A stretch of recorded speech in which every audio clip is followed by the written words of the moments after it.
Who won and who lost in Facebook's row with Australia? And was Disney Plus's star worth the wait?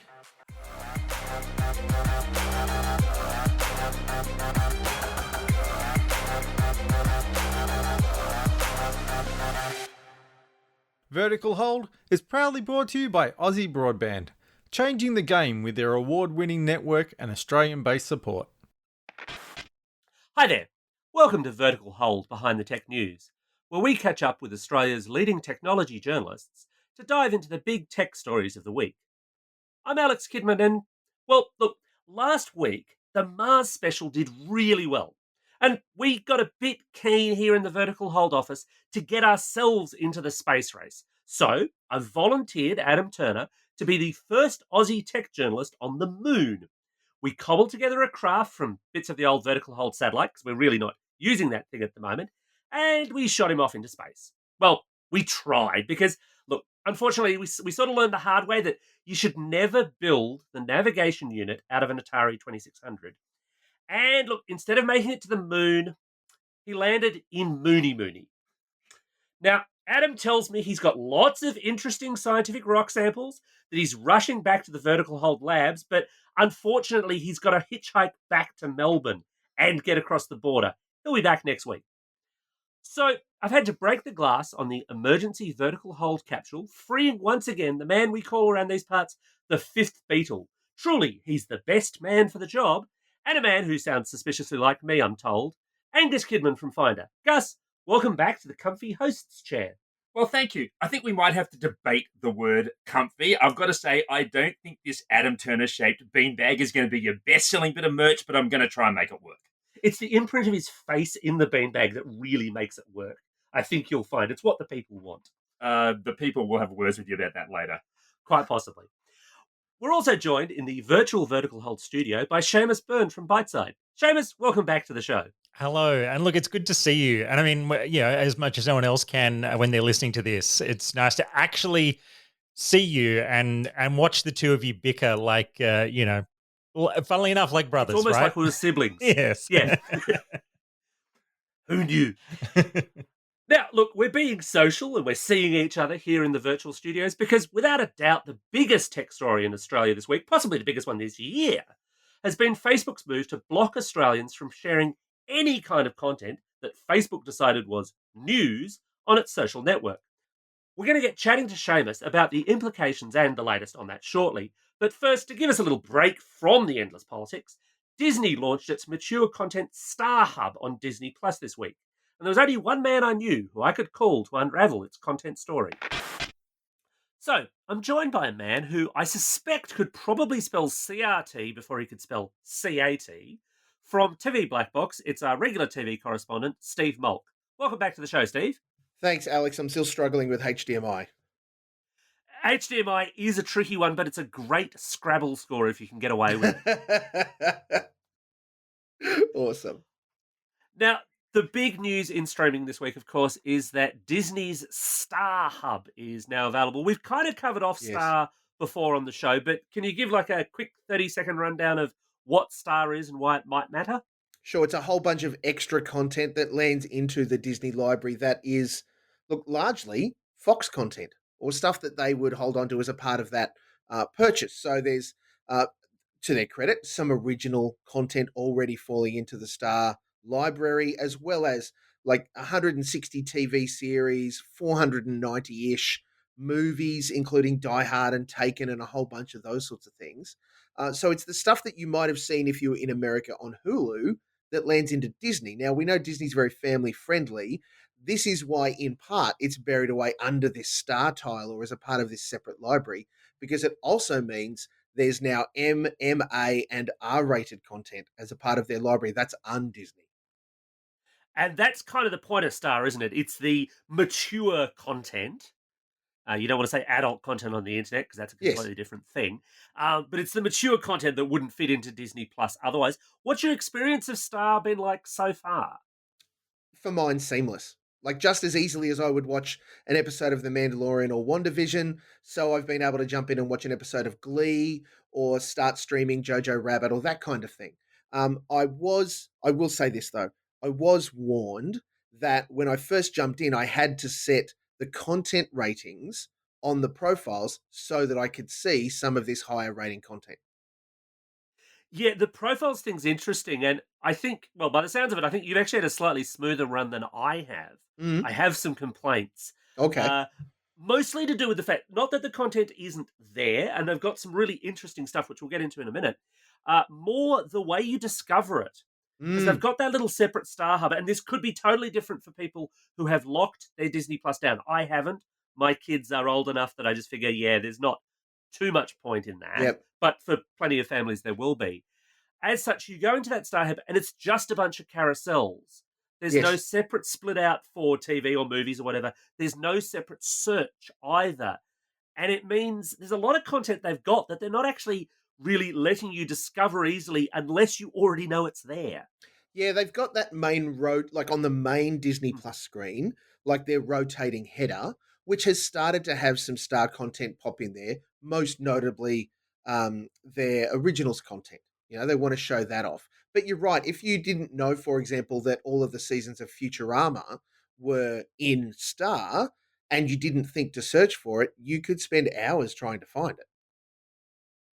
They've also done a bit of interesting shuffling. I mean, I noticed, and it makes sense to me, that The Mm. Simpsons is now in Star. And it always felt like a slightly odd fit within Disney, given some of its content and themes. Yes. But there's other stuff that they haven't. So some of the Marvel stuff, for example, where those movies are in fact M or MA rated, Mm. are still regular Disney Plus.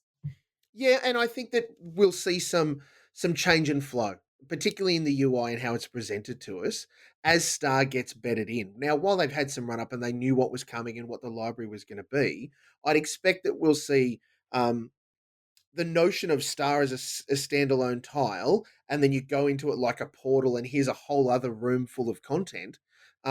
Once we're in there, that stuff needs to be displayed to us easier, and we need to be able to refine our search so that I'm just looking within Star. And also, they're going to start using our viewing patterns to promote things to us. You recently watched this, you might like these things. The classic Netflix approach, basically. Yeah. We know what you like. Have It's some stuff. 24 hours old, right? So unless you've been able to mainline the Star stuff, it's going to take a few weeks to get that going. Yeah, it's interesting though because you mentioned the originals, but they're a very, very small part of what they've got here. What they've Yes. basically done is bolt on a big old library of classic or slightly older content into their system. Mm, Um, in terms of the originals, though, am I wrong in thinking obviously there's stuff that was produced for Hulu? Is there yes. anything there yet which is since Star Wars announced specific? Look, all of the originals that have landed on Star right now are, I would say, broad PG to M rated content. There's an Hmm. animated series there called Solar Opposites. You know, Big Sky's got its first two episodes on there. Hellstrom, which is more of your more mature audience, kind of friendly. Love Victor, which fits a bit into that PG kind of space. We know that we've got a whole bunch of Star Wars and more Marvel original stuff coming down the pipe, but because they have their own library portal on the front page, they'll turn up in your searches, but I don't think they'll find their home per se in Star. And to be frank, fans will go looking for that stuff. Hmm. True. I mean, you mentioned the Hulu thing, and in fact, you mentioned Hellstrom. That's an Mm, interesting one because they've dropped the whole series there, but then they also cancelled that, like back in I think it was December last yes. year, because it didn't get a terribly good reception. And this might be the thing, right? With it being delivered to the captive Disney Plus audience, the benefit of the algorithm and working out who's watching it and how long and all of those sorts of things, how they're watching it, we may see another season of Hellstrom called. Like we don't know, again, given it's so fresh, but that kind of opportunity presents itself. And it's quite specific as well in that Hulu still exists in the States. Star is Yes. not on Disney Plus worldwide. It's on Disney Plus where Hulu doesn't exist. Yes, and look, the glory of the whole Fox deal, and that is what we start to see play out here, and it absolutely affects for us here in Australia why we didn't get to see Die Hard on television last year because Disney were going, no, that's mine, and we'll give it to you when Star launches in February. because it's such a well-known Valentine's Day movie, right? Oh, look, I can't wait. I just have to relive Christmas again by watching it next. Well, speaking of stuff to watch, the other thing that Mm, surprised me in Star that I didn't expect to see there was yes. a whole bunch of ESPN documentaries. Yeah, this is That's such a quite smart in-house move. Disney. Oh, look, I think it's a really great reuse of that property. You know, the ESPN doco series stuff that they do, particularly if you haven't seen it, the OJ Simpson series is incredible television. It's not just here's OJ, he did this stuff. It's here's Orenthal James Simpson, the young college student, and how he gets into the NFL and what that looks like and what his career looks like, and then how he became a movie star and what it meant to do all of that and how then it seemingly got out of hand. They only really look at the court case stuff in the last 3 episodes.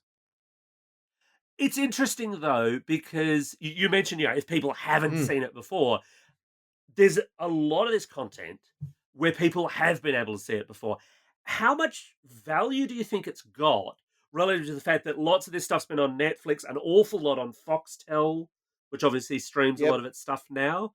Um, Obviously, they've put their prices up, but that's a take it or leave it proposition. Star doesn't yes. cost extra as a bolt on. How much value is there?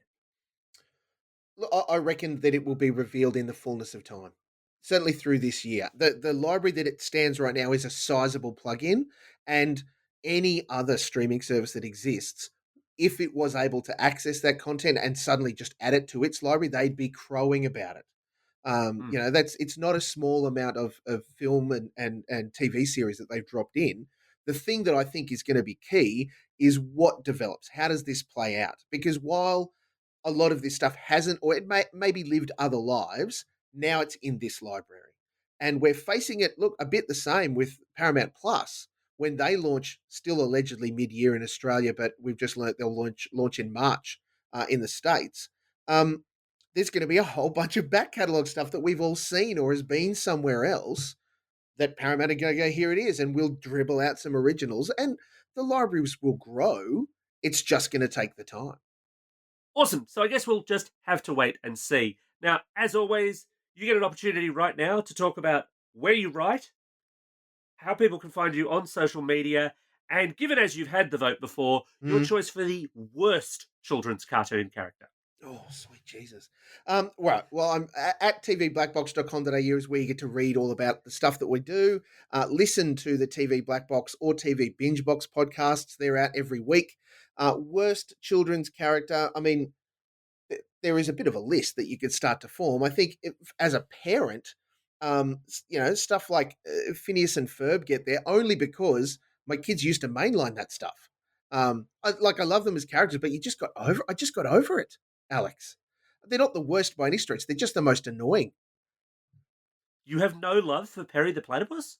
Oh, there's love. I just don't want to see him ad nauseum on repeat. It's like right now, if you said to me, what's the TV show that you find most annoying? I'd say it's Brooklyn Nine-Nine because it's the only thing my teens watch. So, Gus, Seamus, as you know, typically every week we sign off by telling people to go to the Vertical Hold Facebook page. I'm not going to be doing that this week. Gus, why would I be taking that kind of step? Well, I have a feeling it's because possibly there's not very much going on the Vertical Hold Facebook page at this precise moment. Would that be an accurate assumption?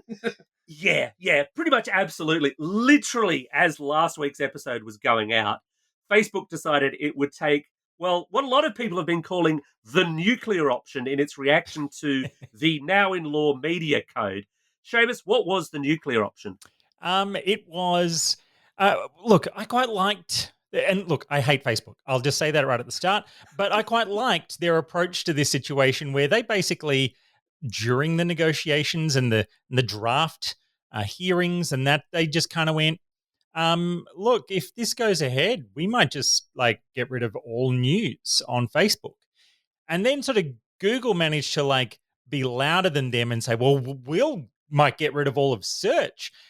And then sort of Google soaked up all of that energy and decided to do lots of public discussions and get involved with negotiations and how they cared so much about Australian news and then they started signing deals and quietly in the background Facebook was just sitting there preparing some code to then hit the big red button and go, Well, there you go. We said we were going to get rid of news.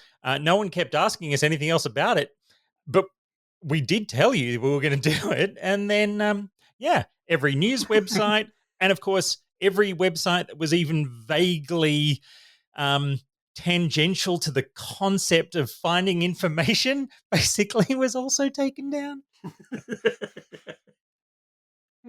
And so it was a glorious day on Facebook when suddenly the feed stopped being filled with people sharing anything that resembled news, whether that was, as I say, fully journalistic news, whether that was weather reports. And it's interesting that like this got Australia's media into a frenzy of, oh my goodness, we're being censored. But almost everyone I talked to who wasn't a journalist was like, oh, I'm feeling quite calm and quite relaxed about my Facebook today. Like it seems to be a bit less, tuned up. So, but it was the nuclear option. It was the idea that, okay, we're just going to switch everything else off. And it's fair to say that this did set off a bit of panic in the corridors of Canberra, I think. Right. I mean, look, this whole thing when, we, of course, the reaction from Canberra was like, they're not going to bully us into doing what they want. But it was like, hang on, you're the ones that are passing laws that they've said do not align with the way they care to do business. In some ways, they could be also the ones saying, we're not going to be bullied into changing the way we do business by one government in the Antipodes. It was just kind of that weird tension where everybody wants to kind of stick their chest out and prove that they're sort of the big boy on campus. But we just have to kind of grasp the idea that Australia isn't that important to Facebook in a very sort of big global context. And in particular, the biggest thing in my brain was the fact that what a valuable data opportunity that was for Facebook to actually test the idea and get a week of who knows when by the time you're listening to this, maybe news is back on Facebook because everybody's playing nice again now, and of course everybody's claiming victory, but so maybe it's all back there by the time you're listening.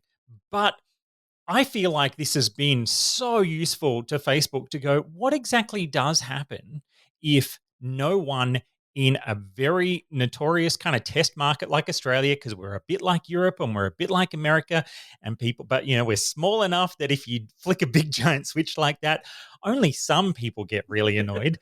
And yeah, I just think they probably got so much insight into the way people will use their platform if they keep dialing down how much they care about news, because of course over the years they've always talked about how they care about news, and then they keep reducing the amount of traffic that goes to news pages on the site as time goes by.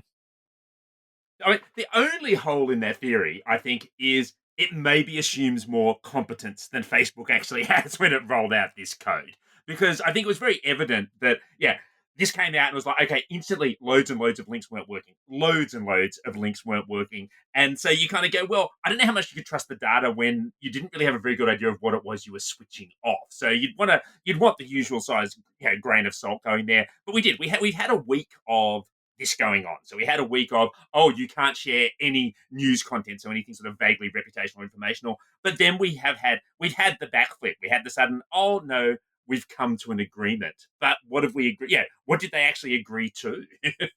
Oh yeah, look, I feel like from my perspective, I think Facebook has essentially, well, look, they won amendments. And in the context of this whole battle, I feel like for the government to be claiming that they got Facebook to back down when what ended up happening was a set of amendments designed to say, okay, this won't automatically apply to you. Actually, we'll give you a month's notice if we ever decide it'll apply to you. And actually, you can make kind of, your own, separate deals. And now it's just going to be kind of like this thing where only if someone's really, really mean will we ever say you're going to be on the list. And so if you do enough to stay off the naughty list, then we can all stay friends and we'll be able to act like we did a thing and passed a law, and that law now sits on a shelf and it's called law, and we put it in a nice fancy frame. and we never want to have to use it. So just go and give some money to a few other big media companies, and then we'll all say that we all live happily ever after. How's that? In law terms, this would be the Facebook gets everything that it wants amendment brackets 2021. Yes. Yeah. Because look, under the code, there were so many elements to it where it's like, okay, you have to negotiate, but also all those things about like algorithmic warnings and all this sort of stuff. It's that, and they were the biggest sticking points in my book. I felt like they were the things that it's like, that is our commercial, like gold dust. We're not going to start, being out, and like, let alone the idea of 14 days notice. I'm like, I figure that they're tweaking algorithms probably multiple times a day. Like, how are they going to be able to go, oh yeah, wait, the butterfly effect of this particular algorithmic change will impact on news. So now we have to actually wait 14 days before we do. It's like that side of it was never going to work. But now this kind of means it's not going to happen. Yeah. Well, they didn't know 14 seconds before it happened. Forget Right. 14 days. Yeah. Yeah. And look, having worked at Science Alert sort of previously, heavily Facebook oriented as a news outlet, it was the kind of place where, so, they have like over, I think around like 10 million Facebook followers. And when you're actually at that kind of level, you can even start to kind of feel, like you were saying, Gus, about sort of, that they didn't really know what they were doing and things get broken, that you can almost smell the coming of a change in the algorithm, because just weird things do start to happen when you're trying to post things into that space, or you can see the traffic kind of fluctuating in weird ways, and you can tell you're going through these moments. And so, the head of that company, Fiona McDonald, I remember times when she'd be like, there's clearly been some kind of reset, and you would kind of have to re-earn certain amounts of your traffic juice by proving once again that your links were good links.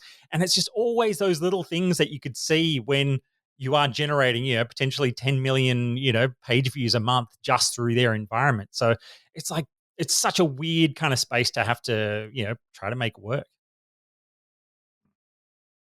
I find the traffic juice thing really, really interesting, because I had to do a couple of interviews around this. It's been a big news topic all week. And I got asked a bunch of times, how big is Facebook in the Australian news space? And the stats are kind of interesting, because Facebook says it's a tiny percentage, 4% or something of their news feed is what they would call news. Everyone else seems to revolve around figures which are maybe 30, 40%. But deeper diving into them and looking at, and obviously statistics, damn lies, and all that stuff Yeah. applies. But looking into it, the percentage of people who rely on online social media news is exceptionally high for an age bracket that doesn't seem to be on Facebook. Yeah, that's a really good point.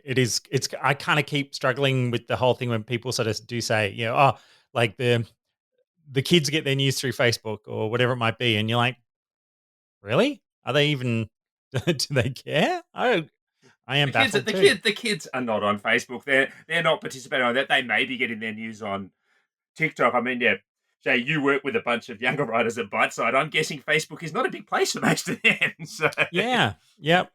I mean, same look, I just, my personal, disinterest in, like, I am on Facebook because it's a family thing. I would not be able to keep in touch with my Irish family if I was not there at all. So it's kind of tricky to opt out in that context. But yeah, we've kind of, just let the page there lapse. Now and then I'll post something on the Biteside page just to basically go, just a reminder that we hate this platform, and you can find us in other places. Yeah, and that's about it. yeah. But look, you've learnt the lesson of history, which it seems Australia's bigger media organisations didn't. I would have thought that at the point when BuzzFeed basically collapsed in Australia, when they were no longer able to rely on Facebook for delivery, that anybody else would go, this is the time to start diversifying. This explains why I'm not Rupert Murdoch, because he went the opposite direction and has now got a pile of cash as a result. So Yeah, look, when I was at CNET, that was kind of in that window of time when Facebook was desperately convincing everybody that, that video was this great new way to work with Facebook and make money and, all that sort of stuff. And, the history of that moment shows that they basically hyperinflated a number of the, statistics around just how many people were going to watch them and how much money you were going to make. And, just again and again, it's like, the lesson seems to be they can turn that dial up while they're trying to convince people that it's a great thing to do. And then they can slowly turn that dial down to then try to encourage you. Actually, I just read the story about the CEO of Stuff in New Zealand, where it's been 7 months since they quit Facebook as a platform, and they said that they think maybe they've lost 5 or 10% traffic, in that they did grow over the last year, but they're like, it was a big news year. So like maybe it would have grown a little bit more, hard to say. But they said trust in their platform has grown. And, in fact, many people have, used their kind of subscription options to support them through digital, precisely because they said, you know what, we don't believe in Facebook as a thing. And they still get traffic from Facebook because people organically put links on Facebook, and managing the page is that space where they have actually more and more refused to let you reach people. And the CEO of Stuff actually said they talked to Facebook about that whole issue of that they were worried about not reaching certain parts of the New Zealand community that seemed to be more reliant on getting their news via Facebook. And so they just want to have discussions about how they could help that. And Facebook was like, we can teach you how to reach them through paid traffic programs. And they were like, no, we are not paying you. Of course. Thanks, Facebook. Yeah. No. On that trust topic, the way I've seen this spun in certain circles is this idea that, look, Facebook sort of got what it wanted. It's defanged the media code, but it's damaged the Facebook brand. We've been through news being pulled out. We've been through Cambridge Analytica and all sorts of data scandals, and them not removing genocide in horrific Myanmar, neo-Nazi content. Yeah. Can anything actually damage the Facebook brand? No. Facebook is like the Trump of tech. It doesn't matter what happens; it just keeps going. Like there is nothing that they could do that is going to stop people utilizing it. They've maybe already self-limited themselves. As you said, younger people don't use it. They've maybe established a thing where it's hard to get to a new generation, but people who didn't care about any of those other things are not going to care about this. And in a week's time, they'll be back to swapping memes and headlines and racism and all the things they normally exchange on Facebook. And it's just going to be business as usual. I don't think it makes a blind bit of difference. Yeah, look, I mean, the one thing that, listening to, tried to sort of read a lot of the overseas coverage about this, because again, it's like, funnily enough, sometimes, you get a more sort of, honest or at least, neutral view of what's happening when people overseas bother to read the details. But, some of that coverage has pointed to the idea that while in many respects, it's like Facebook actually made rational choices in this particular situation. When you sort of look at, the letter of the law that was involved, again, it's like, yes, these companies are horrible monopolies and should be dealt with in many different ways. This particular mechanism to deal with them didn't really do anything for the future of journalism. It just kind of helped to transfer some money from giant Silicon Valley monopolies into giant, Nine and News Corp company. I'm not even sure, because News Corp doesn't even pay tax here most of the time. I'm like, is half that money just going to end up going into that IP transfer that means half the money goes back to America and there's no real new jobs in journalism in Australia through the News Corp system? Anyway, like, it's so annoying. But Facebook, sorry, that bucket. The idea that they got really kicked over turning off news in that sort of international sort of discussion of it all. And there were front page headlines in the UK in different places talking about how this has been a horrible thing that Facebook did. There is that element that everybody is kind of right on that line in a lot of respects, that everyone kind of knows that Facebook isn't good. And it's just that question of, is there ever going to be that final tipping point? Because people don't feel, a kinship with Facebook. They're only there because it's like the de facto phone book nowadays. So the other bigger question, of course, this brings about is this question of governments versus big tech companies. And I think we're all in kind of broad agreement. if we were going to pick a winner in all of this, Facebook is it. They won what they wanted. The media code is largely defanged. But how problematic do you think that is in a democratic sense for a government to say this is what we're going to do? Especially given that Facebook can still cull news at some future date if it feels like it, and stay within the law.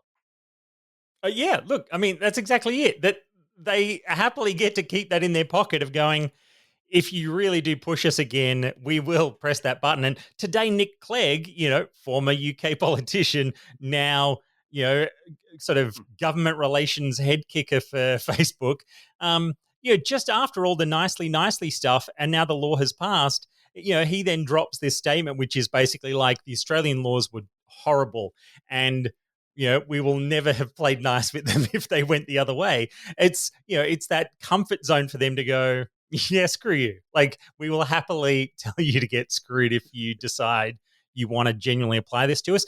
But we have our delightful Facebook News product that we're happily engaging with. But like, I can't even find Google News Showcase, by the way. I've gone looking for it, and there's all these deals. And I'm like, apart from finding pages that say Google News Showcase is a thing, I'm yet to find any sort of actual interface I can go to explore a Google News Showcase as a Yet thing. to be live in Australia, that's the thing. Deals have been done, but the product has not been rolled out in this market. So Is it you'd have to do some glorified serious VPN Is that, action like, to be able is to it- check that out. Just the way I see it presented on a phone It's screen. honestly, it's Yeah. glorified Google News with less stuff in it, is what News Showcase Right, is yeah. in essence. So, Yeah. And so, that's what we've all got to look forward to. The one thing I do hope that happens, the way I think would be a nice conclusion to Facebook's victory here is I really hope that Mark Zuckerberg sends ScoMo a little model boat and it says, I stopped the showboating. Look, I have to say, I feel the big disappointment that I feel is the ACCC report was great. Like, the original report that did a whole investigation into the imbalance, into the monopolistic activities, like, that was a fantastic report. Like, 500 pages, really insightful on the way in which they have used their entire sort of monopolistic stack of the ad networks, the way in which news and media sort of systems feed into that, and has given them data that they've been able to leverage. Like, that whole thing was great. And it just feels disappointing that we did so much work over 3 years to pull this information together. And then this is where we arrive with some laws that kind of served the biggest media players, that they were always compromised in the way they were covering it. And now we just get to this kind of awkward point where we go, and then nothing really happens, and the government will never really revisit it again. When if they just taxed them, made them feel responsible for actually, dealing with their ads appropriately, and then, hey, set up an independent body that could distribute some of that money to support actual journalism in, regional and rural areas, whatever it might be. But instead, we get nothing. Well, that just about wraps up another episode of Vertical Hold. Thanks to Seamus for joining us for this week's show. You're very, very welcome. Good to see you. As is our usual habit, now is the time for you to answer 3 quick questions, Seamus. Where can people find your work online? Where can they find you on social media? And which children's cartoon character is the all-time best?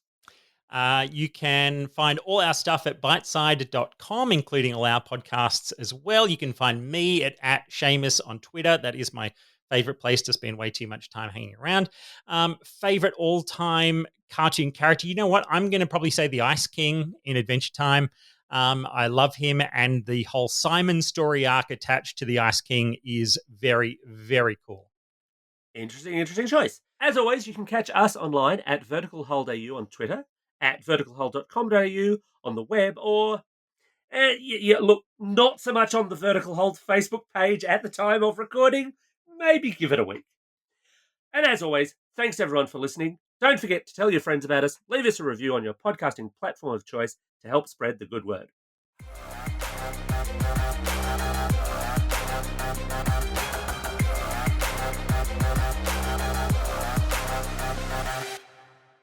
Vertical Hold is proudly brought to you by Aussie Broadband, changing the game with their award-winning network and Australian-based support.